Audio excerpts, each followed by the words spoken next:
Good morning, AP Physics. I apologize for not getting this homework help up last night. We had a family emergency.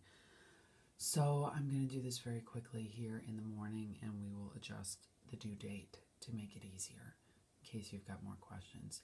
So I'm going to do my best to hold this steady. Hopefully you can see my notes here for each question.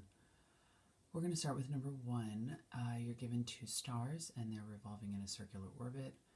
You are being given, you're asked to find the solar mass of each star in solar masses, which is a little weird, but it's just a quick conversion. That's not so hard. All right, so you know the masses are equal, and you know the orbital speed. All right, so as you can see, I've got some notes written down here. You are going to use a circular orbit, so centripetal force equal to gravitation. You do need to convert kilometers per second to meters per second and the period to seconds as well. And in the end, you'll need to take your kilograms and change it to molar masses. But the trick to the problem, which can be the part that gets people stumped, is that when you're dealing with the radii. So here's the thing. With a circular, or with the centripetal force piece of the equation, the radius you're dealing with is to the center of your circle, so that will be r. For gravitation, it's going to be the distance between the two masses that are pulling on each other, so that's 2r. So they're not the same r's on the bottom. One is going to be r, and one is going to be 2r squared. So you got to be careful for those. If that's been what's thrown in, that'll probably take care of it. Let's take a look at good old number 2. Number 2, obviously an elliptical orbit. You're being asked to find the distance from the sun for the longer, well, what they're calling y, or no, what they're calling x, my apologies. I called the short piece y when it came to the distance in my picture over here. I made a little y and an x. Okay, so what I did, quite frankly, is use Kepler's third law, and I know you're probably like, what is that little squiggle on the end? I had originally written a cubed, but it should be r cubed. And what I'm working with there, I want to look at my I want to look at how far I'm going there, my radius to the far edge, so x. All right, and then you can solve from there. All right, and then you want to convert your years to seconds, and that should help with that. Okay, number 3. Number 3 also, you want to use Kepler's third law. All right, so you can either derive it straight from the beginning, or you can just use the small, the derivation with r cubes and t squareds. And as you can see, you want to convert these to seconds. The radius is easy to find on a circular orbit for that. Now, the reason I have a in there, Kepler's third, oh, excuse me, I'm going to sneeze. I apologize.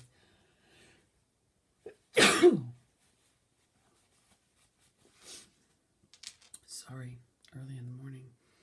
In your book, when they are working, instead of using r cubed, they use a cubed when you get the formula out of the textbook, which is why I have a equals r. So if you're wondering where the heck that came from, that's all.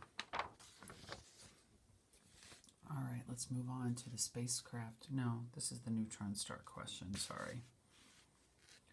That one's fairly straightforward. The only tricky piece there is they're giving you some, they want angular speed, so you're going to have to do a little conversion there at the end, but it's a pretty straightforward gravitation equals centripetal force, and you should be able to derive that from there. The next one about the spacecraft, we've got a couple things going on.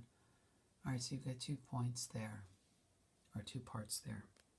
First one, find the force on the spacecraft between it and the black hole, and notice that they're giving you your distances there.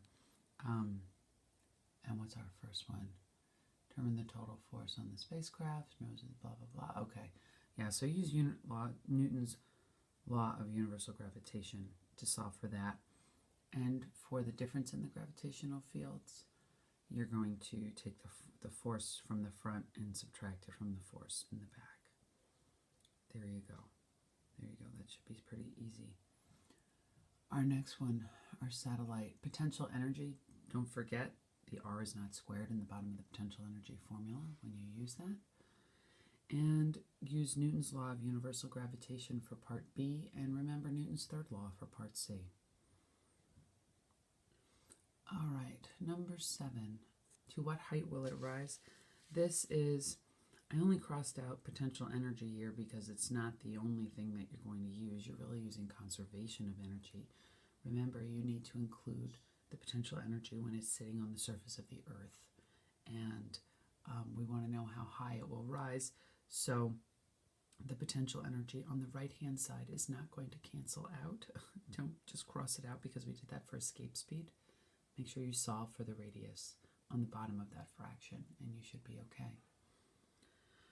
All right, I am on the wrong one. I'm looking at the computer at the same time. All right, so number 8. What is the minimum speed relative to the sun necessary for a spacecraft to escape the solar system if it starts at Earth's orbit?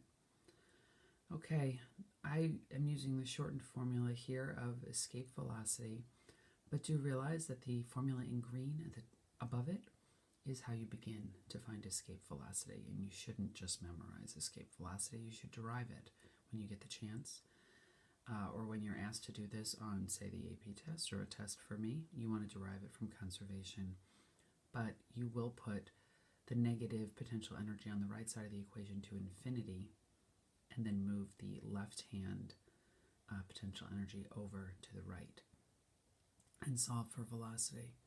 Now in this case we're talking about the sun because the spacecraft is going to escape, so the spacecraft mass will cancel out. Alright, so you're going to find your escape speed, and then beyond what distance from the sun is the speed sufficient to escape the solar system. So you've got the escape speed from the previous part 8A, and you can then just rearrange and solve for the radius on that last one. I do hope that is helpful.